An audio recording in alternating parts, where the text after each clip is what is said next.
got way more interesting than it was supposed to get. The final score was Memphis 107, UTSA 101 in OT, but it did go to OT. Tigers needed 45 minutes to beat UTSA by 6. Big Bet Bennett, be honest with me. Yep. How nervous did you get when it looked like Memphis might be on the verge of taking what would have been the worst loss of the Penny Hardaway era? Yeah, I mean, I was obviously nervous. They couldn't miss. They were scoring at will. Evidence being they scored 101 points on the Tigers last night. I will say, it is concerning, right, that this happened last night the way that it did. But I tend to look at it and say, dude, historically, Penny Hardaway's teams have been really good defensively and get better defensively throughout the season. And they let one of the worst teams in the country score 101 points on them last night. Felt a little more to me like just we knew we were going to win this game, so we're just going to cakewalk through this thing, and eventually when it's time to win, we'll win the game. But that comes back to bite you sometimes. That's why you got to take these bad teams seriously. Well, it hasn't come back to bite them yet. No, it hasn't. But you're right. It will. It will. Because here's the thing. They won't play. You can't keep playing like this. Like, it's one thing when, they coming off big wins over A&M, Clemson, Virginia, and then it's home 2 days before Christmas against Vanderbilt. Vanderbilt isn't quite as bad as UTSA, but close. Vanderbilt's 242 in the net. UTSA is 275. So you got Vanderbilt in your building. You're coming off big wins, and you struggle. And you need, some big plays and shots late to get past that team. And you know what we said? Well, listen, you just beat A&M, you just beat Clemson, you just beat Virginia. It's a Vanderbilt team that's bad. It's 2 days before Christmas. It felt like they just walked in here and thought that they didn't have to play and they could still win the game.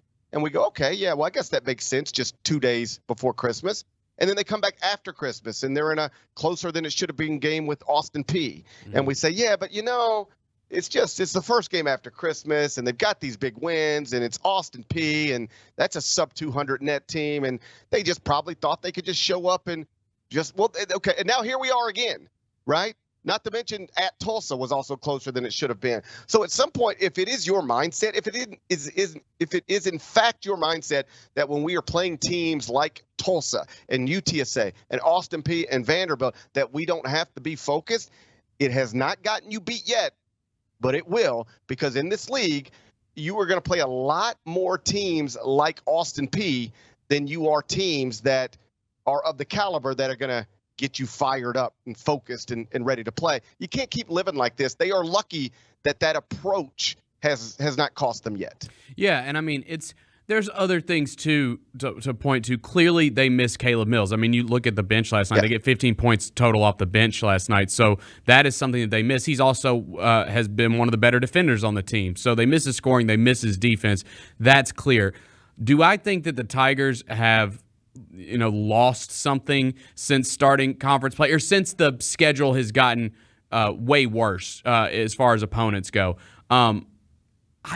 I don't think that there's just been some switch flipped and they've lost something, even with the loss of Caleb Mills. I really, truly do think, and I said this at the beginning of the season, I do think once you got into conference play, and we've seen it these last 3 games especially, you got to find a way to get up for these bad teams. And it's hard to do. I mean, if you're a good team, and we both agree Memphis is a good basketball team,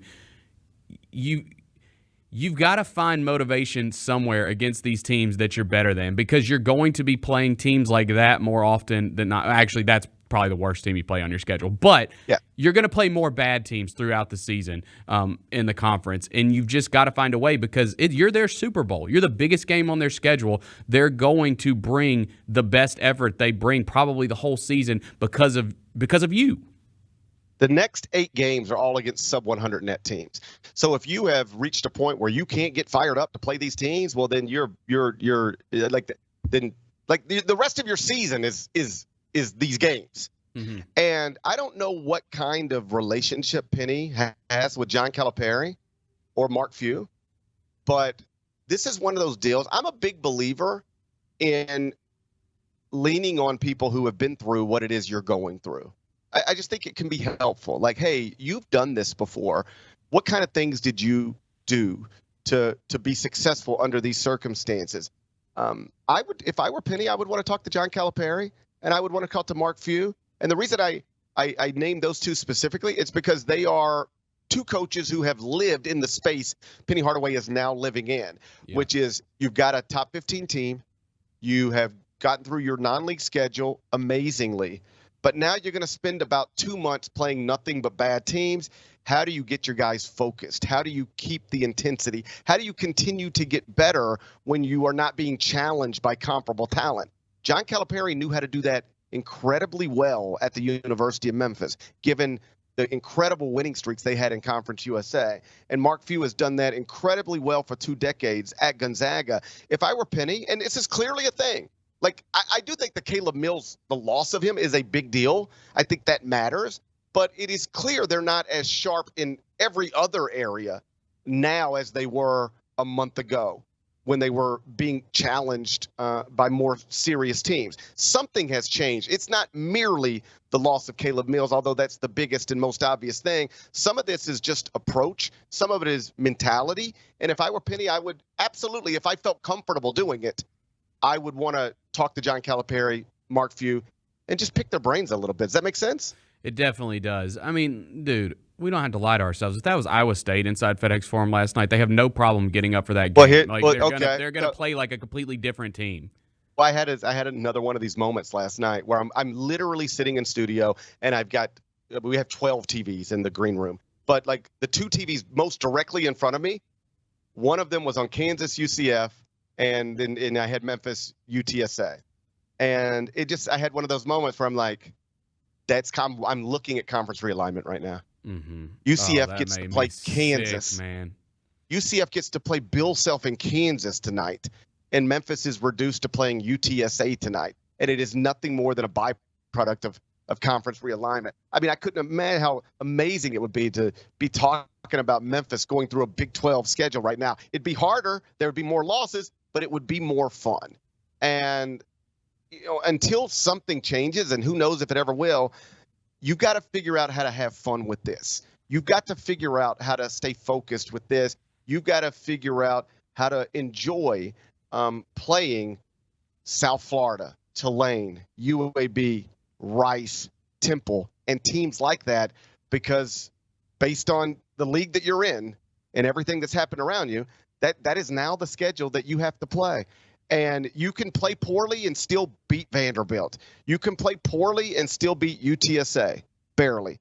But eventually, if you keep approaching mismatches this way and performing at this level and digging holes for yourself, eventually that clock will hit 0 and you'll be the one on the wrong end of it. They will take a bad loss soon if they do not refocus. And when they take a bad loss, trust me when I tell you, the correction to the polls and the rankings, it will be harsh, because Memphis right now no longer has strong computer numbers, and the resume isn't as good as it used to be back when it looked like Texas A&M was good, and Missouri might be good, and Clemson might be good, and Virginia might be good, and Arkansas might be good, and Michigan might be good. Basically every team Memphis has beaten that we thought was a good win, they're still nice wins. You'd rather have them than not, but none of them are as good as wins today as they look like they would be on the day that they happened, or at least very few of them are.